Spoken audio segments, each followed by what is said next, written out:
Bom dia, meus queridos amigos e amigas da pintura, da psicografia e da psicopictografia de Vera Occhiusi. Estou aqui hoje para falar um pouco das minhas experiências nesse sentido. Então, nós já vimos que a arte é a expressão mais pura que há para demonstrar o que existe no nosso inconsciente, né? No inconsciente de cada um. Então, é uma liberdade de expressão, nós podemos dizer que é sensibilidade, criatividade e também é vida. São palavras de Jung. Bom, essa atividade serve como canal de mensagens de um mundo, né? Ou de uma dimensão melhor, sei lá, também pior. Os quadros, eles possuem uma função também cromoterápica de tratamento através das cores, porque são muitas cores utilizadas. A energia através das mãos, ela circula pela tela e por todo o espaço, impregnando-os, né? E ao fazer uma pintura, depois que terminava, eu sentia que deveria, né, esfregar bastante as minhas mãos sobre aquela tela, impregnando a minha energia na tela. Nós utilizamos uma música ambiente, né? Porque a música facilita o acesso à psique, né? Nós entramos praticamente no estado alfa e também, então, acessamos a nossa psique e para facilitar também os movimentos nossos e dos nossos mentores. Então, trata-se aqui de uma atividade onde são produzidas obras pictóricas, ou seja, um indivíduo com alguns atributos ou alguns dons de se comunicar com outras dimensões, né? Pessoas que praticam meditação, que têm facilidade de entrar em alfa, em teta, eles têm muita facilidade de acessar outras dimensões. Não sabemos muito bem como isso é feito, mas pronto. Sei mais ou menos que é assim. Essa prática, ela vem de certas características básicas. Primeiro, há um desconhecimento de qualquer prática artística ou nunca ter feito escola de pintura ou uma formação em artes. Isto foi o que aconteceu comigo, né? Muito mais tarde, ao mudar para Portugal, é que eu fui fazer uma escola de arte e um pouco até ressabiada, porque é diferente da liberdade que se tem com a psicopictografia. Depois, existe uma grande produtividade, né? São obras, pinturas muito rápidas, né?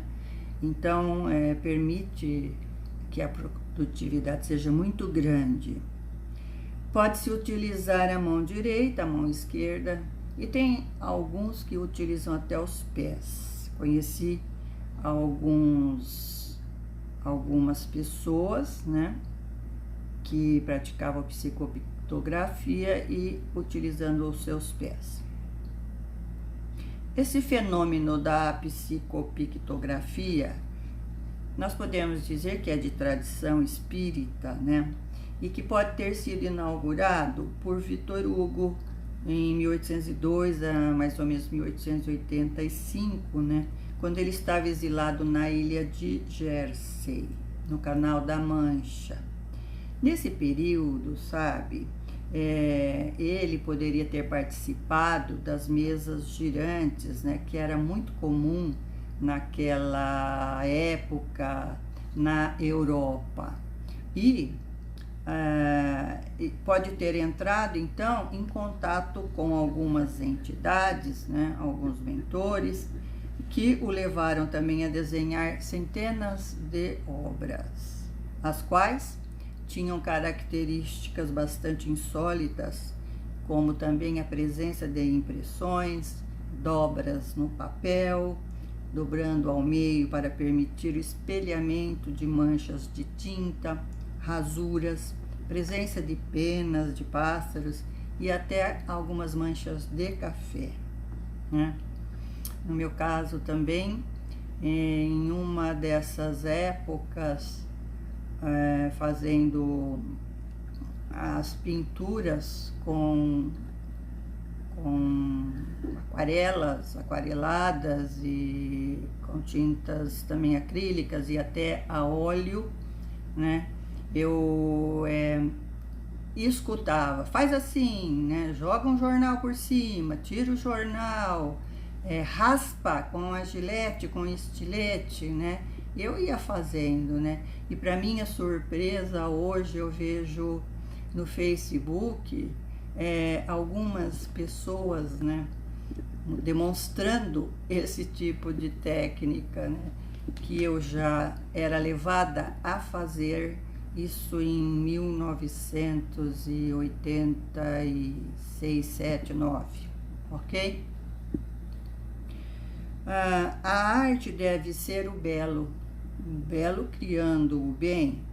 Também não podemos repelir as expressões artísticas torturadas que até exibem ou exaltam uma animalidade ou uma extravagância. Por quê?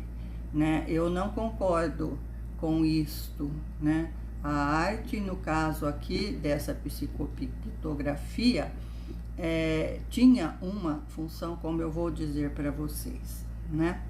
Então, o trabalho artístico que trai a natureza, ele nega a si próprio, né? Então, a arte enobrecida estende muito o poder do nosso amor, segundo Valdo Vieira. Bom, em quarto lugar, a arte pura é a mais elevada contemplação espiritual por parte das criaturas. Ela significa a mais profunda exteriorização de um ideal, a divina manifestação desse algo mais além, sabe, dessas outras dimensões que polariza as esperanças da alma.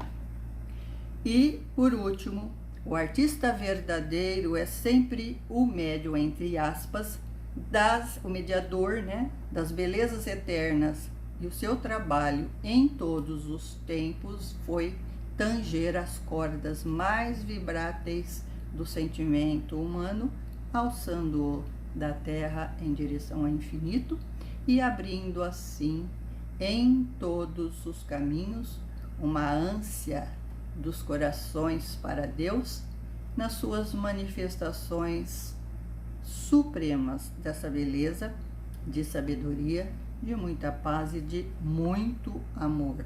É o que está escrito no livro O Consolador, de Chico Xavier. Bom, se o médium, o médium o receptor e distribuidor dessas energias, tanto para o quadro quanto para o público que está assistindo, através de um ir e vir, aquele quadro fica condensado com essas energias todas, né? Que através de vários testemunhos,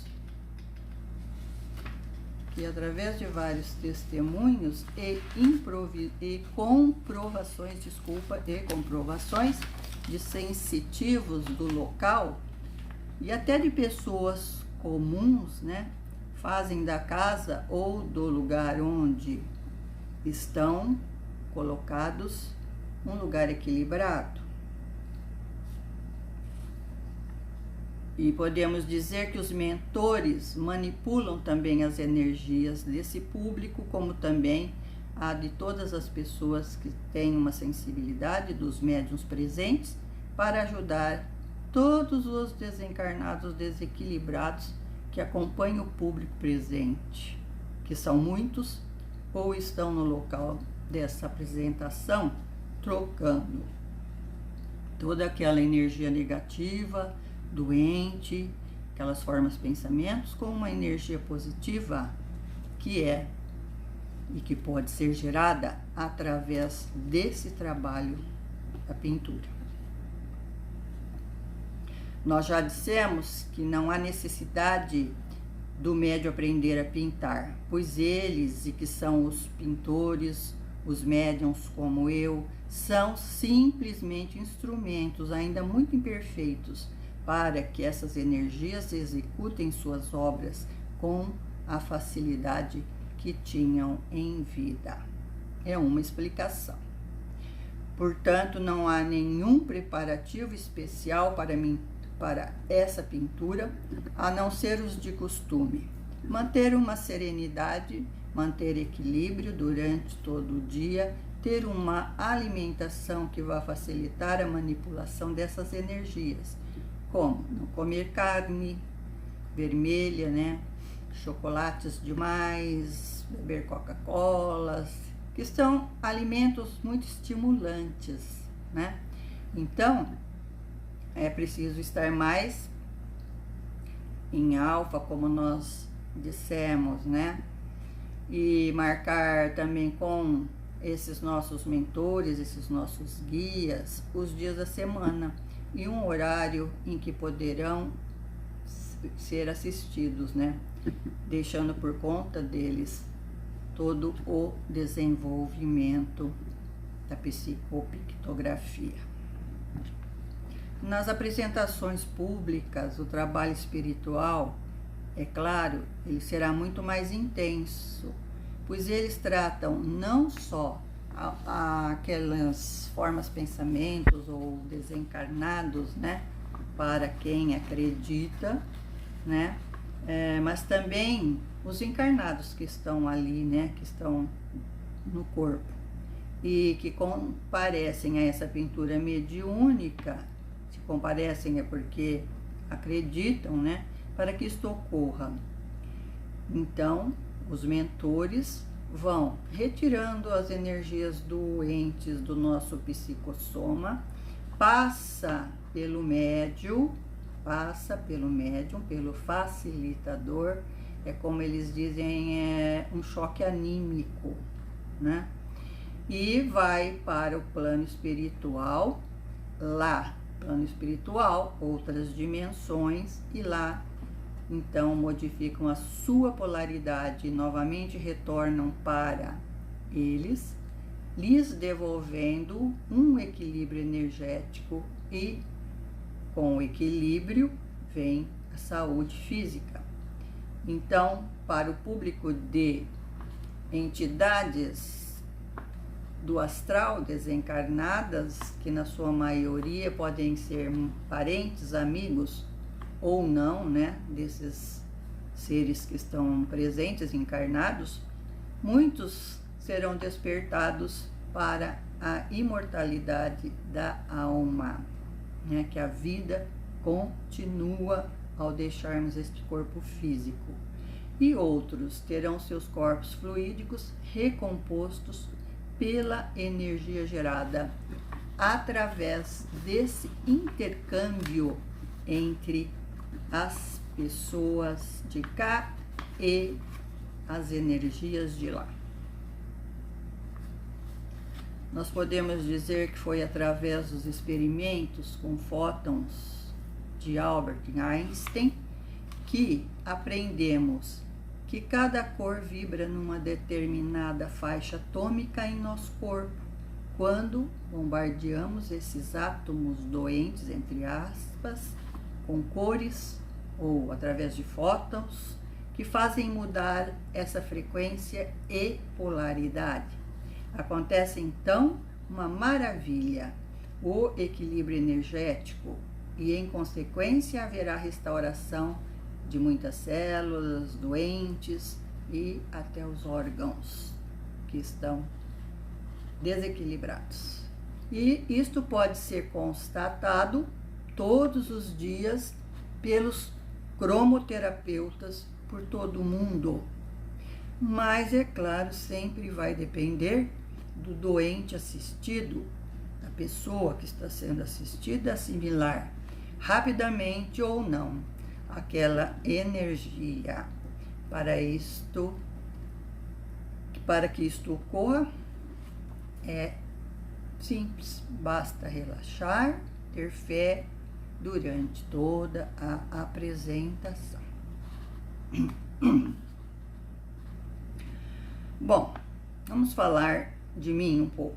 O meu primeiro contato com a pintura mediúnica, com a psicopictografia, foi num centro espírita, né? E que eu frequentava na época.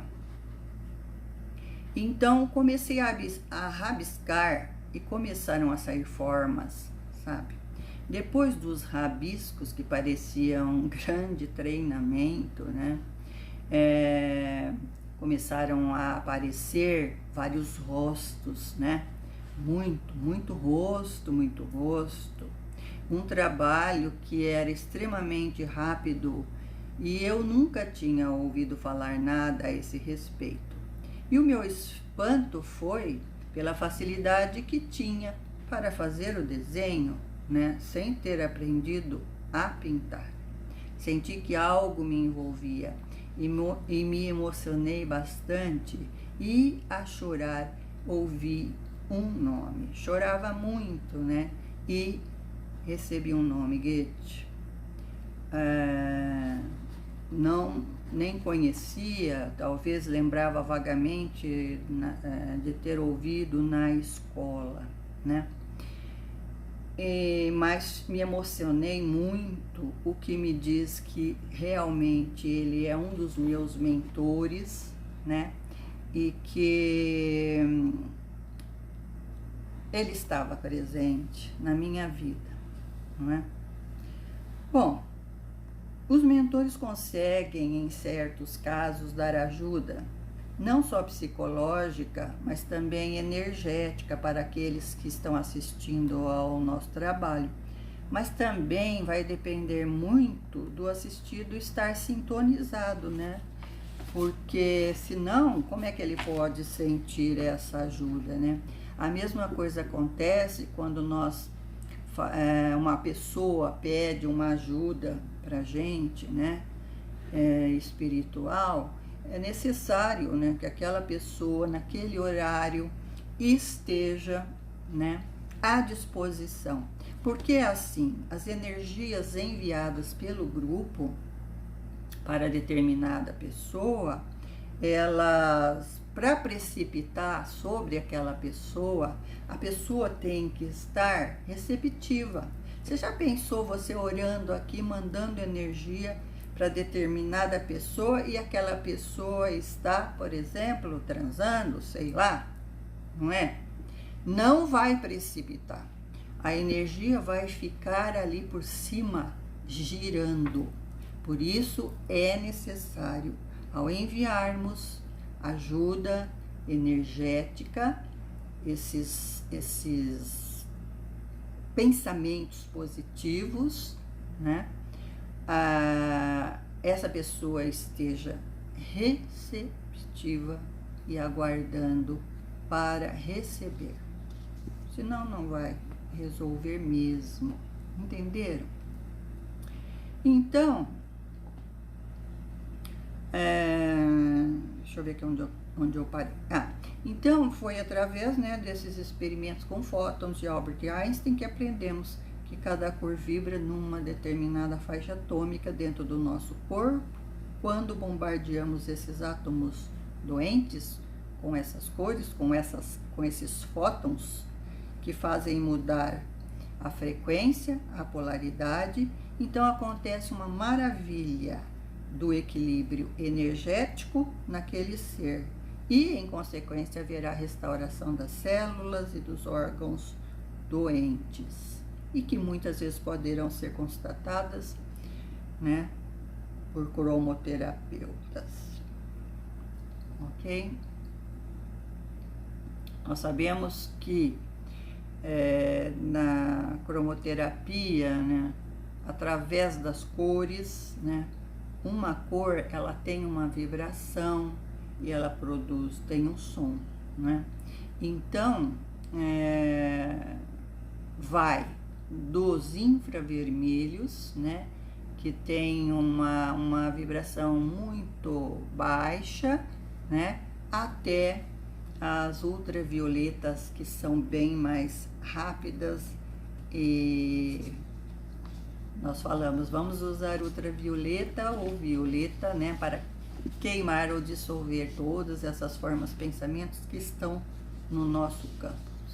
Se nós conseguirmos, né, captar o violeta, entrar na vibração do violeta, que é muito rápido, e podemos então aquecer, queimar e dissolver, ok?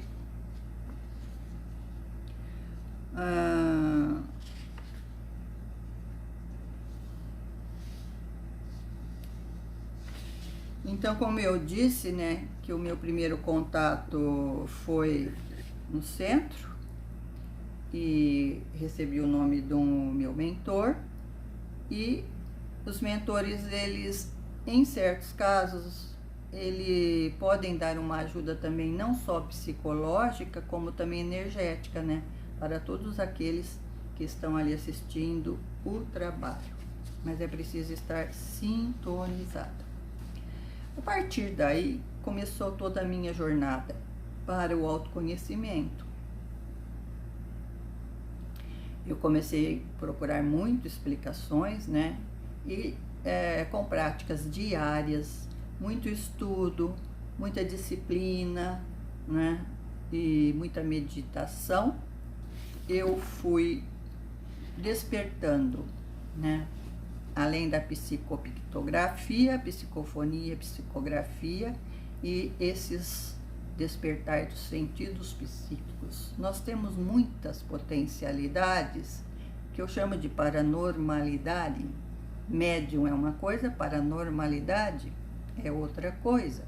Então, todo mundo tem à sua disposição mecanismos e processos, né, para despertar essas potencialidades todas do ser, né? Despertar o ouvido psíquico, o olfato psíquico, a visão psíquica. Nós temos essa possibilidade. Só que tem que ter muito trabalho, muita disciplina, tá? Muito estudo. Sem isso, não vamos conseguir nada, né?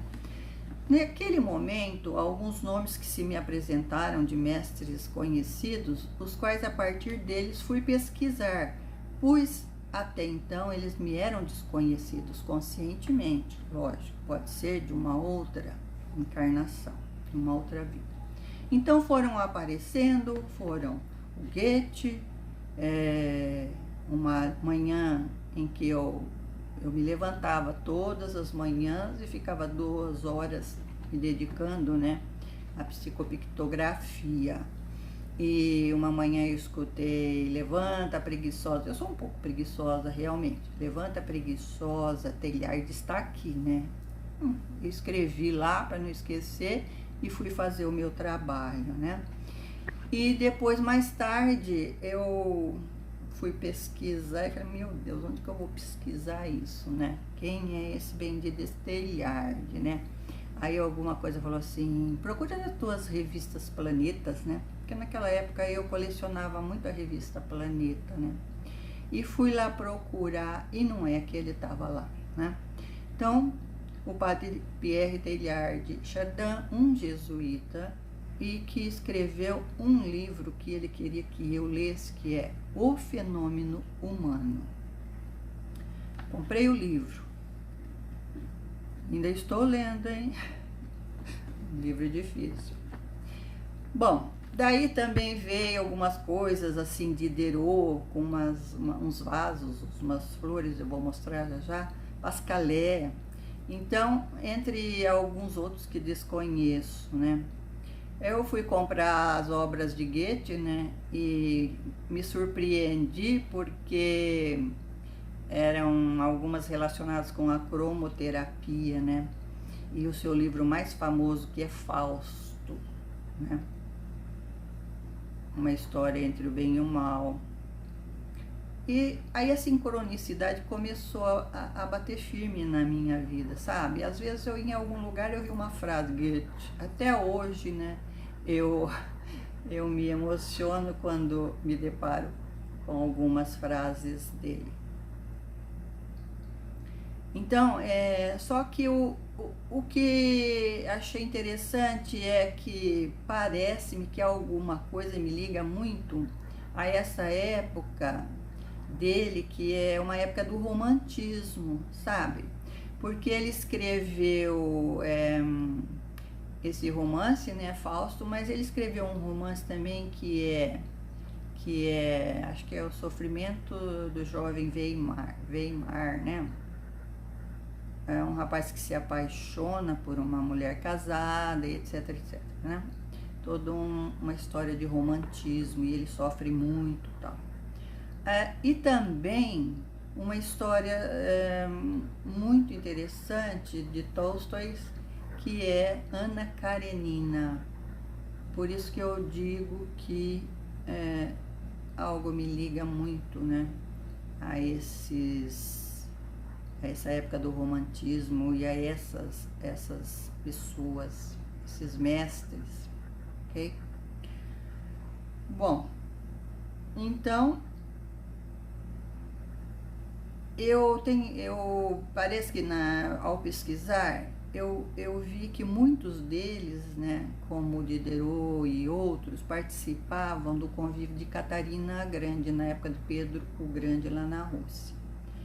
E quando fui para a França, eu estive no Museu do Louvre, né? Me deparei diante do autorretrato de Diderot, muito lindo. Bom, o desenvolvimento da pintura mediúnica, por vezes, é muito difícil. Percebo repetir várias vezes alguns desses movimentos e rabiscos. Percebia, né? Porque hoje estou remexendo, muito interessante, porque é o ano de Vênus, né? Eu já fiz um vídeo sobre isto, e eu senti muita vontade de remexer nessas pinturas, né? Daquela época de 89, né? E então, eu percebi assim, muitos desses movimentos e rabiscos, né, eram rabiscos, né, até criar condições de manipulação das mãos com uma maior facilidade, né. Outra dificuldade era acionar a psique, e por isso é preciso entregar-se todos os dias, algumas horas, né, para desenvolver essa ligação, né, e essa entrega que vai facilitar as obras serem mais perfeitas, né? Porque é como pegar a mão de uma criança, né? Vai fazer uma criança, pega na mão de uma criança e vai ajudar ela a pintar. Muito difícil, né? Então, tem que ter, né, essa entrega, uma disciplina, e mesmo assim os nossos mentores, né, fazem uma enorme força e até às vezes precisam muito rebaixar o seu padrão vibratório dessas outras dimensões para acessar algo aqui na terceira dimensão. A pergunta que faço é: se somos simples instrumentos ou vamos também acessando os nossos registros acásticos? Porque no meu caso, eu pintei muitas cenas de outras vidas, que uma hora vou compartilhar com vocês, e eu consegui descobrir, né, isso nas pinturas, né. Então, eu vou mostrar aqui para vocês os rabiscos, né. Aqui nós temos aqui os primeiros rabiscos, muitos rabiscos, né.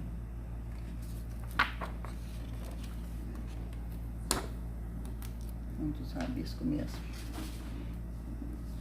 Depois, sabe, eu disse para você, já compartilhei alguns no grupo, que é os fragmentados, sabe? Esses fragmentados,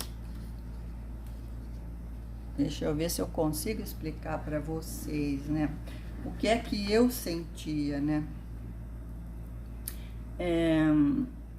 Eu sentia assim, que à medida que eu ia desenhando, não uma vez só, várias vezes, sabe? Várias vezes.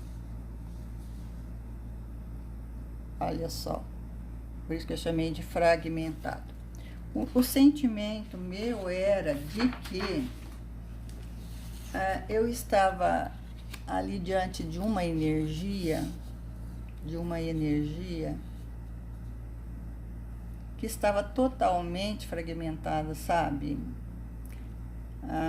Como eu posso explicar? Alguém que morreu, que desencarnou, em situações muito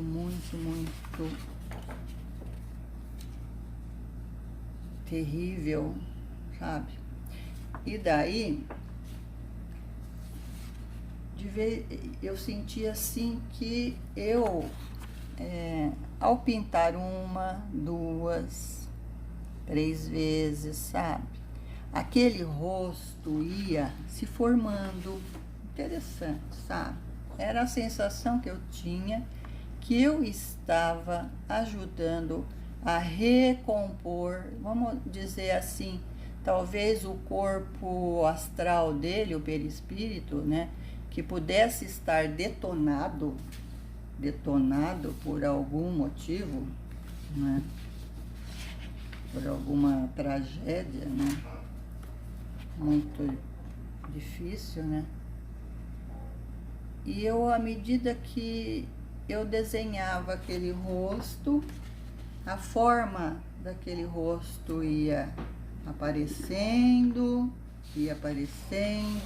é como se eu estivesse mesmo reconstituindo aquele ser.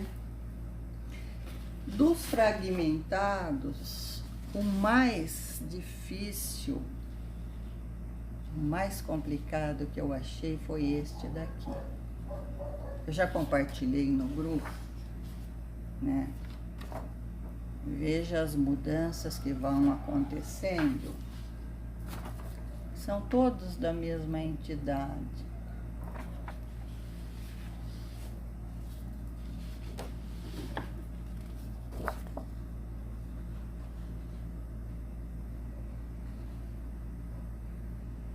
Praticamente perdeu, né? Toda a forma, todo o modelo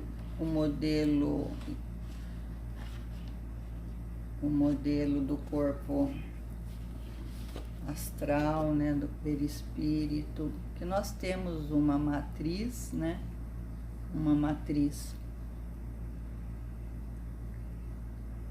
né, então é como se eu estivesse reconstruindo novamente aquilo, né.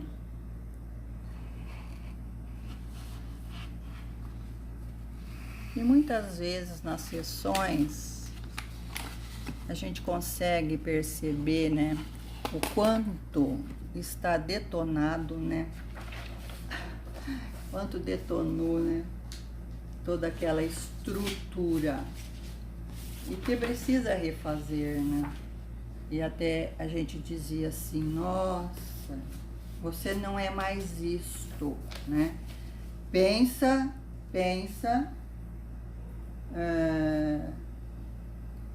pensem como você era antes, né? Sorrindo, totalmente diferente. Você não é isto, né? Você não é isto, né?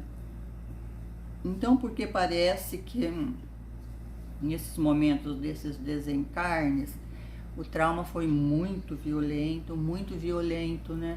E então, pessoa fica ali, parece que nessa história. Então nós ali fazemos um trabalho muito difícil, né? Podem falar o que vocês quiserem, mas é um trabalho muito difícil. Através de um choque anímico, que nós chamamos, né? Nós tentamos, tentamos, né? Vamos dizer assim, trazer para uma consciência, né? Uma consciência, né? De que existe algo melhor e que isso tudo pode ser recuperado. Não sei se estou enganada, mas é isso aí. Eu vou contar essa história desta tela que vocês estão vendo aí, que sou eu, numa encarnação, talvez na Primeira Guerra Mundial. Eu me vi assim, um rapazinho, uma roupa caque, soldado, né, com um chapéu, dá para perceber bem ali, né, e até, sabe, muito novinho, parece que não tinha muita consciência do que estava acontecendo, sabe, e foi para a guerra. Depois eu vi ele fazendo continência com os outros amiguinhos ali, onde eles estavam, né? Porque tudo são lances muito rápidos, né? E num próximo momento, eu vi esse rapaz. Foi uma regressão de vidas passadas, né? Essa eu fiz com o acompanhamento da Mariluza. Não sei se vocês conhecem a Mariluza, né? De repente, eu já vi este rapaz numa trincheira, num buraco no chão, juntamente com outro rapazote. E num segundo, uma granada explodiu dentro daquele buraco, dentro daquela trincheira, né? E a coisa desapareceu. Desapareceu e eu chorava muito, né? Chorava muito porque aquilo me pareceu assim uma loucura, né? E ao mesmo tempo que eu estava ali jovem, cheio de vida, né? Com tanta coisa pela frente, eu senti que num segundo, né? Tudo se desmorona, né? E aquilo fragmentou realmente, né? Aquilo não tinha mais referencial de corpo físico, nem de nada. Eu acredito que pode até ter sido lesado, né, o perispírito, né, esse corpo, essa matriz, né. Daí que eu digo o que eu entendo por fragmentado, né. E isso foi tão forte que ficou, né, quantos anos, né, 1000 anos perdidos aí, sei lá, nessa história desse momento tão traumático mesmo, né? E aí ela perguntou, qual é o seu nome? E eu disse, eu sou Yuri. Portanto, realmente, eu era um jovem, um garoto russo, né, que morri sem saber muito bem porquê, dentro de uma trincheira. Entenderam por que eu chamo de fragmentador? E aí, à medida que ia pintando, e parece que aquilo se reconstituía novamente. Então, eu perguntaria assim, todo artista pode ser também um missionário de Deus? A pergunta que eu faço. Os artistas, como os chamados sábios do mundo, podem enveredar igualmente pelas cristalizações do convencionalismo terrestre, quando nos seus corações não palpita a chama desses ideais divinos, mas na maioria das vezes eles têm sido sim grandes missionários de ideias sob a égide da nossa divindade, em todos os departamentos da atividade que lhes são próprios, como através da literatura, da música, da pintura e da plástica.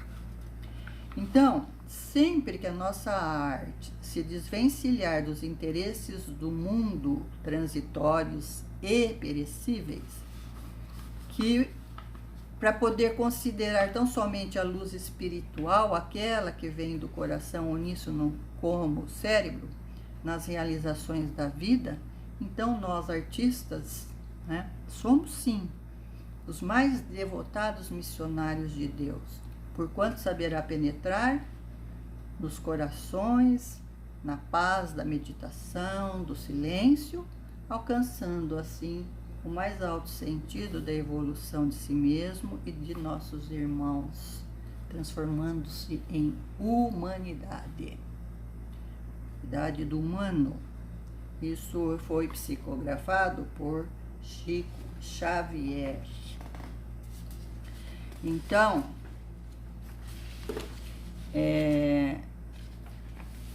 por isso que eu disse que eu não concordo em querer retratar apenas as paisagens do belo, né? Não que, sim, os pintores, né, normais, os pintores normais, eles podem mesmo retratar tudo que é belo que existe nesse planeta, né? Mas nós que temos essa paranormalidade ou esse trabalho para fazer, né, podemos e devemos fazer e mostrar ao mundo as consequências de uma humanidade desequilibrada. Eu vou concluir porque já faz algum tempo, né? Mas prometo para vocês que numa próxima live nós vamos falar muito mais sobre todo esse processo, né? Que foi um percurso meu. Beijo no coração de todos vocês, minhas amigas e amigos, né? Muitos estiveram comigo, como a Liege, que apareceu aí, né? Nos centros, mas muito mais tarde do que isso. Então, beijo. Espero que vocês tenham entendido e gostado das explicações. Fiquem em paz.